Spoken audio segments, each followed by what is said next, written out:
নমস্কাৰ বন্ধু বান্ধৱীসকল, কি খবৰ আপোনালোকৰ? আশা কৰোঁ আপোনালোক সকলো ভালে আছে আৰু আমিও ভালে আছোঁ আপোনালোকৰ আশীৰ্বাদত। আজি আপোনালোকৰ মাজলৈ এটা নতুন ভিডিঅ' লৈ আহিছোঁ আৰু ভিডিঅ'টো শেষলৈকে চাই থাকিব। ভিডিঅ'টো পাকঘৰৰ পৰা লৈ আহিছোঁ দেই আজি। আহকচোন বাৰু চাওঁ আজি কি বনাওঁ।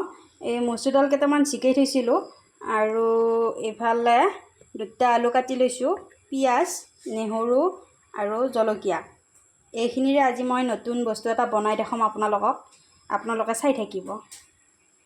আৰু দালিকেইটা মিক্সিত খুন্দি ল'ম আৰু মিক্সি নাথাকিলে মানে পাত পতাটো পিচি ল'ব পাৰি।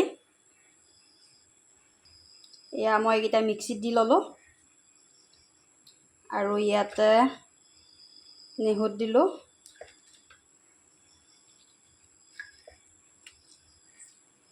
জলকীয়াও দিম,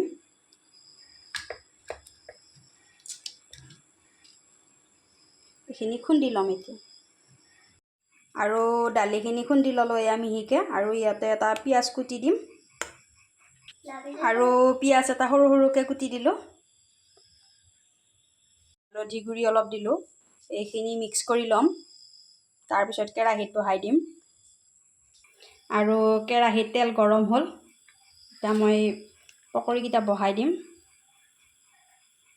আৰু পকৰীকেইটা বহাই দিলোঁ আৰু পকৰীকেইটা অলপমান ৰংচুৱাকৈ ভাজিম।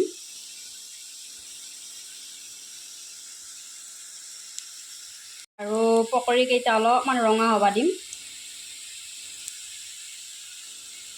পকৰীকেইটা ভাজা হ'ল। পকৰী ভাজা কেৰাহীটোতে ৰঙা তেলখিনিতে আলুখিনিও ভাজি লওঁ। আলু, জলকীয়া, নহৰু ভাজিছোঁ, আলুখিনি ভাজা হ'ল। আদা, নহৰু, পিঁয়াজ, জলকীয়া এইখিনি খুন্দি লৈছোঁ আৰু এইখিনি দি দিলোঁ।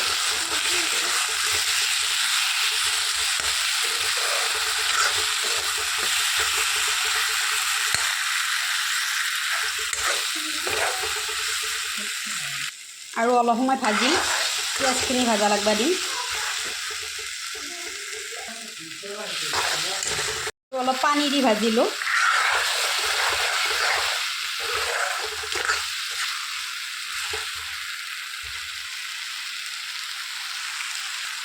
আৰু অলপমান মছলা দিম ভাজোঁতে, ৰেড চিলি,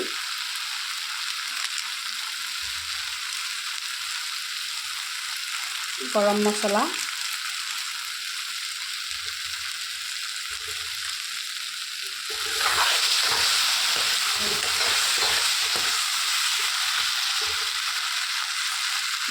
পানী দিম ভাজাখিনিত।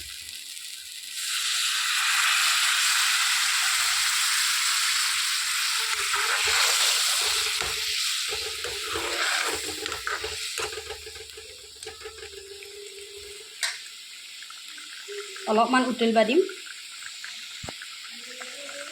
উতলা হ'ল এইখিনি আৰু এই ভাজি থোৱা পকৰীকেইটা ঢালি দিম ইয়াতে এতিয়া।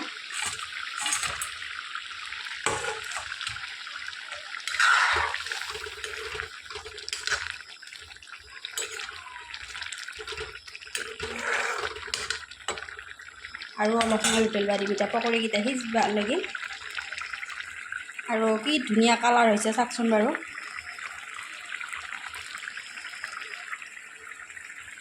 খাবাও টেষ্টি হয়, আপোনালোকে এনেকৈ বনাই খাব পাৰিব।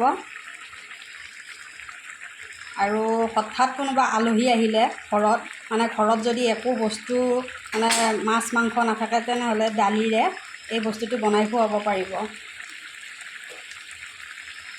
আলহীক চাহ দিয়ে এইফালে দালিকেইটা জিকাই থ'লে হৈয়ে যাব আৰু হ'ল বনোৱা হ'ল। এয়া চাওকচোন কিমান ধুনীয়া হৈছে, খাবতো আৰু টেষ্টি হ'ব।